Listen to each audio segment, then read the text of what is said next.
Welcome to the deep dive. Today we're taking all the fascinating articles, research, and personal notes you've shared with us on the nature of suffering. And we're extracting some, well, truly profound insights. Yeah, it's quite a collection. It really is. So what if the most painful experiences in your life, what if they aren't primarily caused by what happened to you, but by the collapse of your meaning-making system? Mm. When it encounters something, it just can't integrate. Just sit with that for a moment. What if pain isn't just something that happens to you, but something you're actively, maybe unconsciously co-creating? Through interpretation, right? And interpretation so deep it feels like reality. Exactly. It feels like reality itself. And the core insight that seems to be emerging from all this material you've sent is, well, it's this. Pain isn't caused by events. Not directly.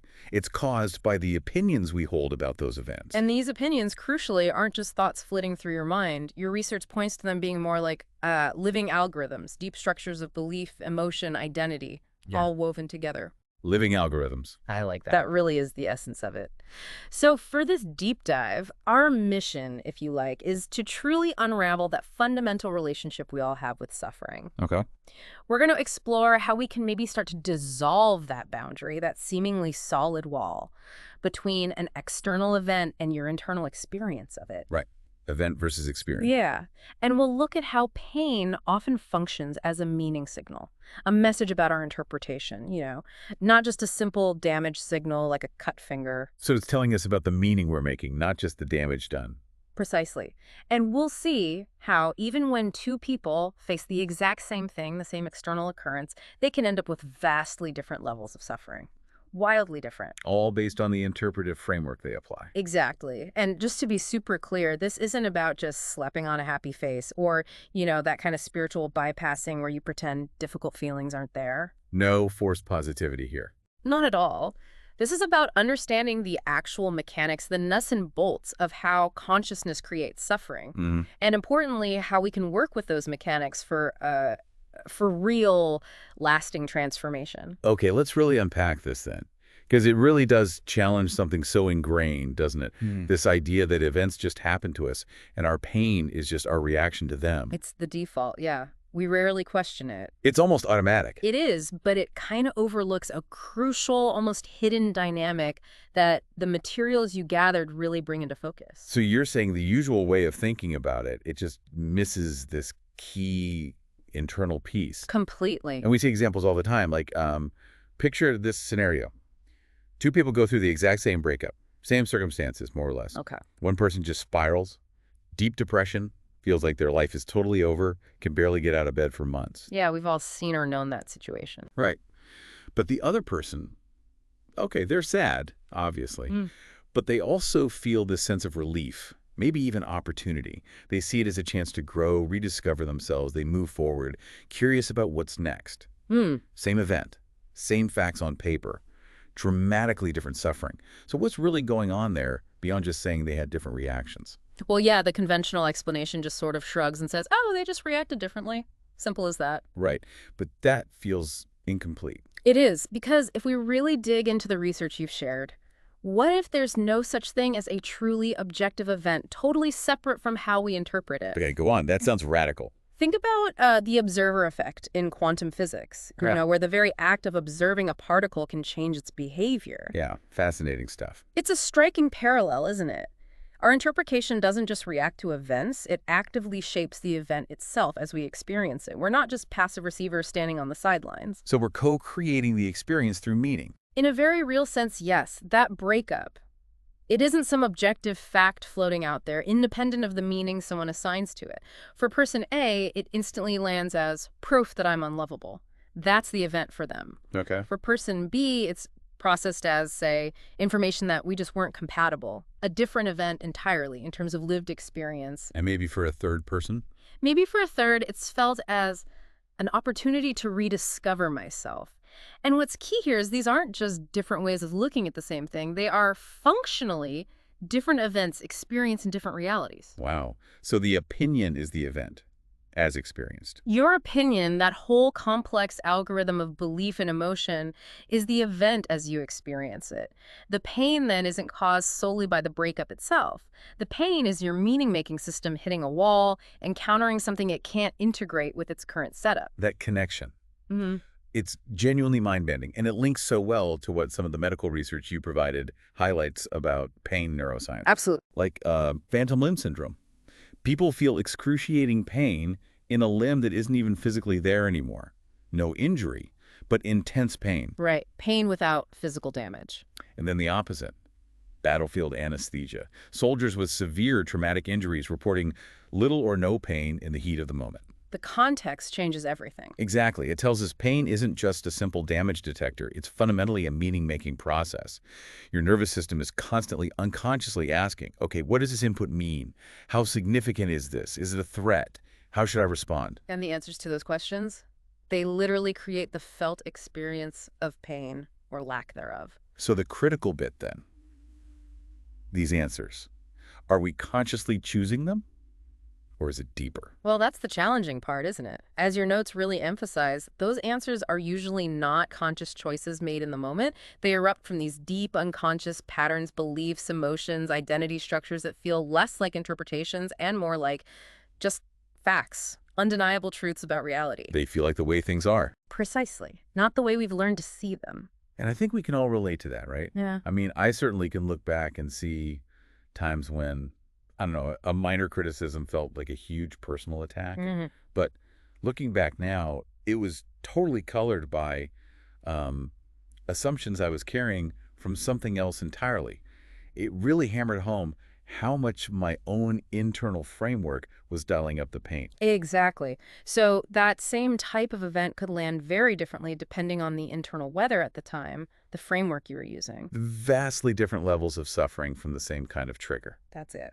Okay, so if the event isn't the sole driver and our interpretation, our opinion is key, let's really unpack what makes up that opinion. Because as you said, it's way more than just a conscious thought. Right. It's the You used the iceberg metaphor earlier, which I love. The conscious thoughts are just the tip, right? But underneath, there's this vast, mostly hidden architecture of meaning-making going on. That iceberg image really nails it, because so much is happening below the waterline of conscious awareness, constantly shaping our reality. Your opinion about an event doesn't just appear out of thin air. Oh. It emerges from multiple, really complex layers, most operating way outside your immediate attention. We're talking about things like, well, cultural programming. What does society or your specific community implicitly teach you this kind of event means? It's a cultural layer. Then there are family patterns. How were similar things handled or interpreted in your family growing up? What stories got told? The family blueprint. Makes sense. Your personal history, of course. How did previous similar events affect you? That creates a kind of template, right? A set of expectations. Yeah, learned association. Absolutely. Then there are your neurological habits, the brain's incredible but sometimes unhelpful tendency to pattern match and predict based on the past. Default pathways. Exactly. Even your somatic responses, how your body physically holds tension, processes information, reacts instinctively, that's part of the meaning making too. The body keeps the score, as they say. It really does. And maybe most powerfully, your identity structures. What does this event seem to say about who you are? Or who you fear you might be? That feels like a big one. The identity hit. It often is. And all of this culture, family, history, neurology, body, identity, it all converges in milliseconds, way below conscious radar. By the time you have a conscious thought about what happened, the interpretation has already been largely set at these deeper levels. Which explains why just trying to think positive can feel so futile sometimes. Exactly. You're trying to apply a surface-level fix to override a much deeper, more complex system. It's like painting over rust without treating it first. Okay, that's fascinating, but maybe a bit daunting. If these patterns are so deep, so automatic, are we just stuck? Or is there an upside here? But that's the crucial pivot, isn't it? The truly empowering insight, which comes through strongly in the therapeutic approaches you've been looking at, is this. While these patterns feel automatic, feel unchangeable, they are fundamentally learned structures. Learned, okay. And the beautiful thing is, what can be learned can absolutely be relearned, or unlearned, or updated. I love that. What can be learned can be relearned. Let's make this really concrete. You mentioned the job loss example earlier. Can we walk through how different frameworks there create totally different realities? Absolutely. Let's take job loss. Imagine 3 different internal frameworks someone might apply unconsciously in that moment. Okay. Framework A. The immediate interpretation is, I'm a failure. This proves I'm not good enough. My life is falling apart. Oof. The pain experienced there, it's profound shame, it's despair, it's a full-blown identity crisis. It likely leads to prolonged suffering, maybe even paralysis, making it hard to move forward. Total collapse. Okay, what's framework B? Framework B might be, this job wasn't really aligned with my values anyway, maybe? Maybe this is the universe, or just circumstance, pushing me towards something better. This could be an opening. Different feel entirely. Totally different. There's disappointment, sure, maybe financial stress. But there's also a flicker of excitement, possibility, even a sense of agency. The pain is less sticky, less identity-focused. Right. And C. Framework C might interpret it as, okay, this is information about the current economy or about this specific company's restructuring. It's not actually personal. It's a systemic thing happening. More detached, analytical. Exactly. This might lead to practical stress. Gotta find a new job, sort out finances, but it doesn't necessarily trigger that deep identity threat or existential despair.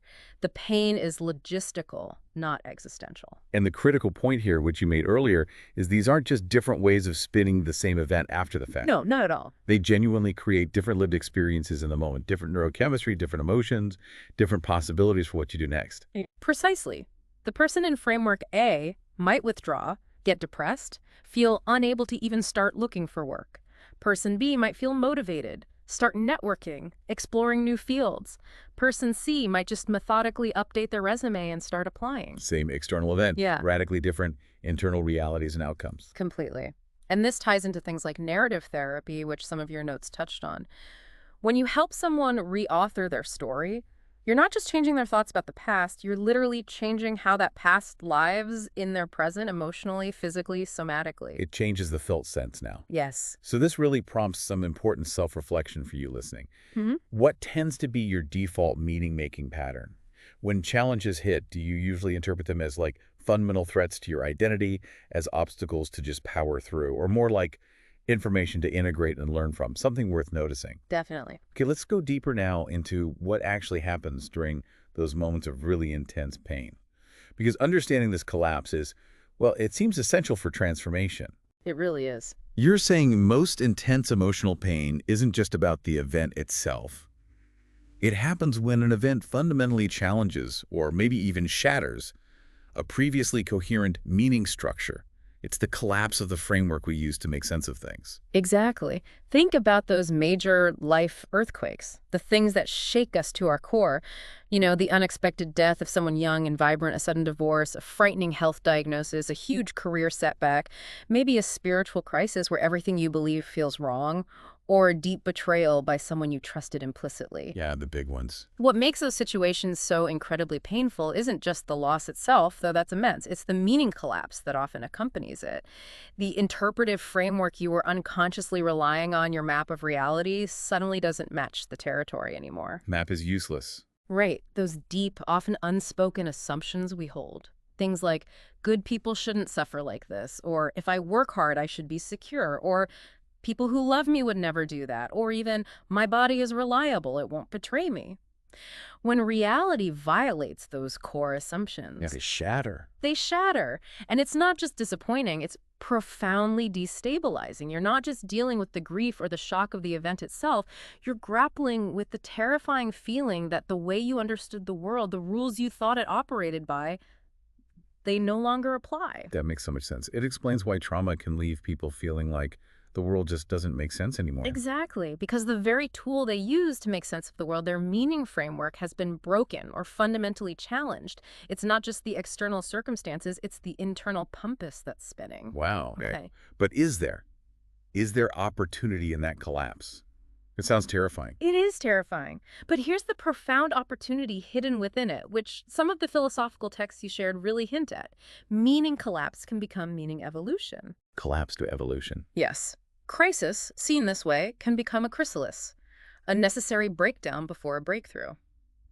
In Jungian terms, encountering the shadow, Those parts of reality or ourselves that our current conscious framework can't handle pain often signals that our current identity structure, our current map, is simply too small, too limited for the complexity of life we're now facing. So the pain is an invitation to grow the map. It's an urgent invitation. Mhm. And the critical choice point becomes, will you try desperately to glue the old map back together, to force reality back into the familiar framework, even though it's clearly broken? Which often leads to more suffering. Usually, yes. Or Yeah. will you allow the framework itself to evolve, to expand, to become more complex, more nuanced, capable of holding this new, difficult experience without shattering? That reminds me of how mycelium networks respond to damage in forests. Oh, interesting. How so? Well, when there's damage, they don't just isolate it. They actually increase connections around the damaged area, weaving new pathways, making the whole network potentially stronger, more resilient. That's a beautiful analogy. And psychological healing, deep healing, often works exactly like that. It's not about surgically removing the painful experience, pretending it didn't happen. It's about weaving it into a larger, more complex, ultimately more compassionate understanding of reality, of yourself, of what it means to be human. Integrating the damage into a stronger whole. Yes. So, a question for you, the listener, to ponder. What meaning structures in your own life have been seriously challenged or maybe even shattered by experience? And looking closely, what wants to evolve in how you understand reality right now because of that? Okay, so if we accept this, that pain is linked to meaning and collapse can be evolution, how do we actually do this? How do we work with this understanding practically?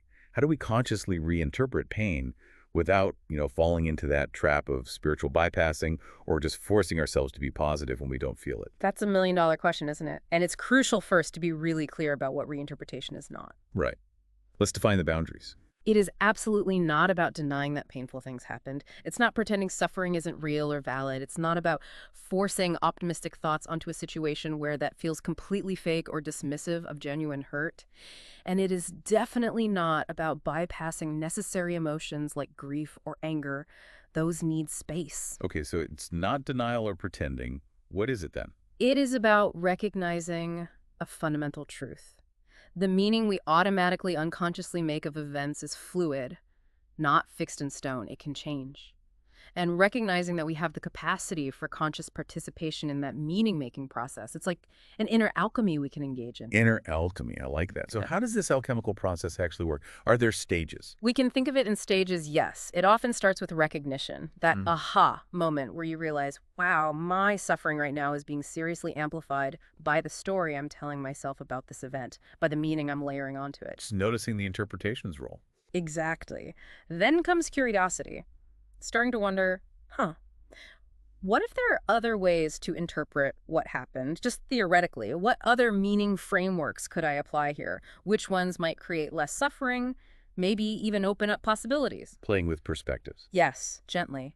Then experimentation. This is key. Actually trying on different interpretive lenses consciously, like putting on different pairs of glasses and really noticing in your body and emotions how each lens feels. How does it change your felt experience right now? Feeling the difference. It's crucial. And finally, integration. Allowing your default meaning-making system to actually evolve, to expand its capacity to incorporate this new complexity, this wider perspective, so it doesn't break when faced with similar challenges in the future. Becoming more flexible, more resilient in how we make meaning. That's the goal. And we can make this even more practical. Let's look at reframing some common, painful interpretations, drawing from some of the cognitive techniques you shared. Okay, great. Give us some examples. Okay, how about shifting from personal to impersonal? So instead of the default, this awful thing happened because I'm fundamentally flawed or defective. Which is a common one. Very common. You consciously practice shifting to something like, this experience is arising from a complex web of conditions, causes, and factors, many of which have nothing to do with my inherent worth. Taking the personal sting out of it. Exactly. Or shifting from permanent to temporary. The thought, my life is ruined forever by this, is incredibly painful and paralyzing. Yeah, feels totalizing. Right. You can consciously reframe it as, this is a deeply difficult chapter, but it's part of a much longer, still unfolding story. This pain is intense now, but it won't necessarily feel this way forever. Introducing impermanence. Okay. How about from victimization to agency, the feeling, this was done to me and I'm helpless, keeps you stuck, Powerless. powerless. You can shift towards, okay, this happened, it was painful. What information does this give me? What can I learn from this that helps me make different, perhaps more empowered choices moving forward? Finding the agency within the situation. Finding what's within your control now. Precisely. Or from isolation to connection. When we suffer, we often feel terribly alone. No one understands. I'm the only one feeling this. Very isolating. You can consciously connect to the idea, this specific pain is mine, but the experience of difficulty, loss, challenge. This is part of the universal human condition. Many others have walked similar paths. Feeling that shared humanity can be surprisingly comforting. Reduces the sense of being uniquely afflicted. It does. And finally, maybe the biggest leap, from meaningless to meaningful, the thought, this shouldn't have happened, it's just random, pointless suffering. That's a tough one. It's really tough. The reframe here isn't about saying it was good that it happened. It's about asking, okay, given that this did happen, what might it be teaching me? What essential lesson about reality, about myself, about resilience, about compassion, about what truly matters? What lesson is embedded here for me to find? Finding purpose or growth within the pain, not denying the pain itself. Exactly. It's about mining the experience for wisdom. And this feels really important, and it came up in the contemplative text you shared. You can't just think your way into these new frames intellectually, right? It's not just about mental arguments. No, absolutely not. That's a critical distinction. You have to actually become someone for whom these new perspectives feel natural, feel true at a deeper level. It requires an integration beyond just surface thought. So how do we become that person? Well, that's where deeper practices come in. Practices that actually transform the meaning-making apparatus itself, not just the thoughts it produces. Like what? Things like consistent meditation, which can change your relationship to thoughts and emotions. Certain kinds of therapy that specifically work on core beliefs and schemas. For some, carefully guided therapeutic work with psychedelics can profoundly shift perspective. Somatic work practices that engage the body's intelligence in processing trauma and emotion is vital. And various contemplative practices from different traditions that work on shifting your baseline state of awareness. So it's about rewiring the system, not just changing the output. Exactly. The goal, remember, isn't to eliminate pain entirely. Pain is a natural part of being alive. Right. The goal is to transform your relationship with it, to become someone who can hold life's inevitable complexity, its uncertainty, its difficulties, without collapsing into existential despair. To meet it with more flexibility, resilience, and maybe even grace. That's a powerful reframe in itself. So, as you're listening, just consider, is there a painful experience in your life, maybe something current or something from the past that still holds a charge that might benefit from this kind of conscious reinterpretation? What might it look like, even just for a moment, to try seeing it through a slightly different meaning lens? Just experimenting gently. Okay, so let's get really practical now. How can someone listening actually start practicing this alchemy of reinterpretation in their daily life? What are some concrete, actionable steps they can take? Great question. We can distill 5 core practices from the practical guides and techniques you've gathered. Okay, let's hear them. Practice 1. Practice 1, the meaning audit. Simple but powerful. When you notice yourself experiencing significant emotional pain, just pause.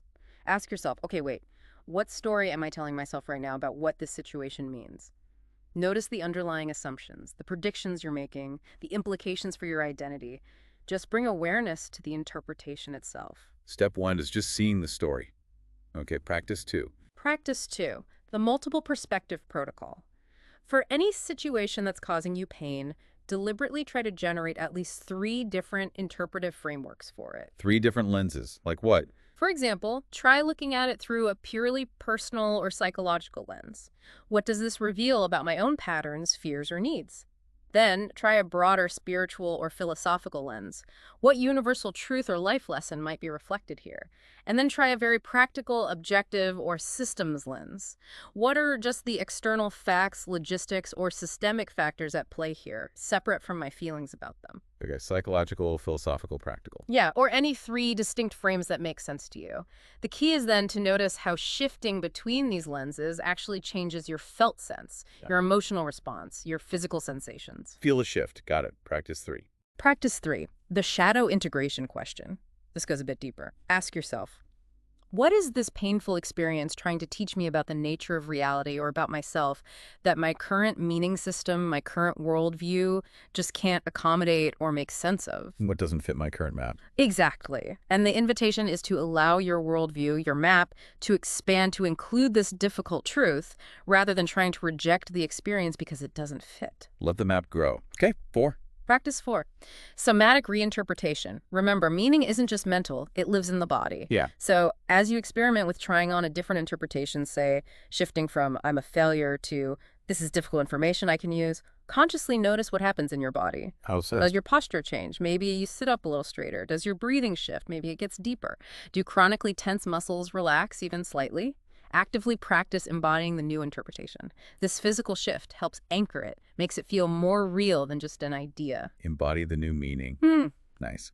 And number 5. Practice 5, the evolutionary question.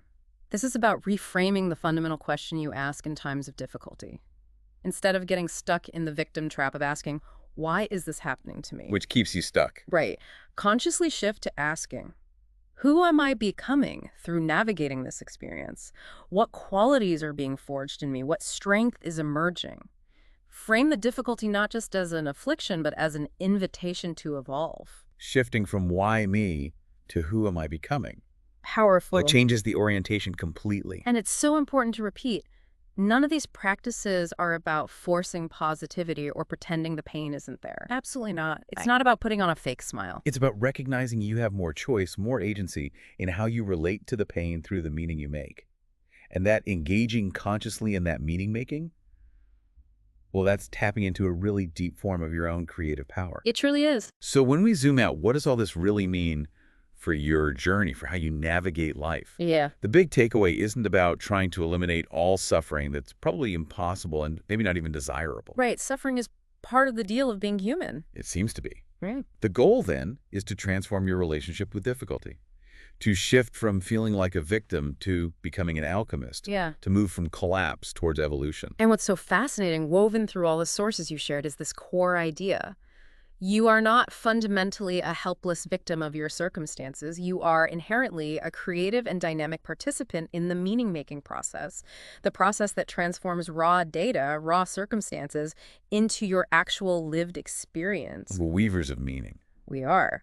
And that participation, that ability to consciously engage with and shape the meaning you make, that is one of your deepest, most intrinsic forms of power. So maybe the final thought to leave you with is this. Pain isn't the enemy. Maybe. Maybe it's the messenger. And when you learn to read that message clearly, when you get curious about the meaning you're making around it, you might just discover that it's always, always pointing you toward your next level of growth, your next stage of evolution.